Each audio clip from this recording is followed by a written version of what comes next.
Hello, good I'm Virgie, afternoon. pakalala I'm ka. Virgie. I'm suffering from dyshitrotic eczema is come and go, wala daw talaga siyang gamot, sabi ng mga derma.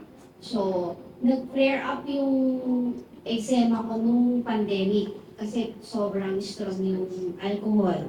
And then, nawala ulit siya, so natuwa ako. So, nabuhay ulit siya recently, siguro March, so paunti-unti.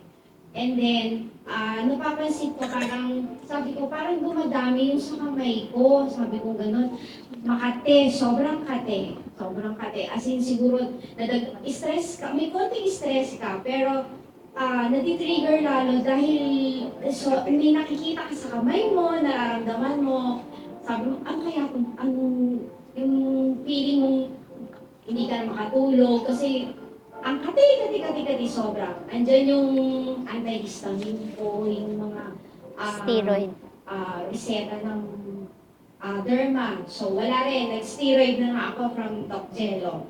So yun, since wala akong machine, so sabi ko kay Doc Jello, Dok, tingnan mo yung kamay ko, sabi ko ganun, parang 4 months na, wala pa rin. Sabi ko, masyado na akong depressed. Tapos, tinala niya ako ng water. Una, beauty water lang. Yung beauty water, siguro mga 10 days, medyo nag-okay-okay na yung kamay ko. So then, dinala niya ulit ako ng Kangen water. So yun, naubos na, sabi niya sa akin, punta kay Doc Pinky, i-give ka. So, pumunta naman ako kay Doc Pinky. And then, hindi siya tuloy-tuloy yung, kasi sobrang busy, medyo malayo din sa akin si Doc Pinky. So, ulit siya, nag-flare up. So, yan, hanggang, siguro, sobra, meron pa yan sa tiyan. And then,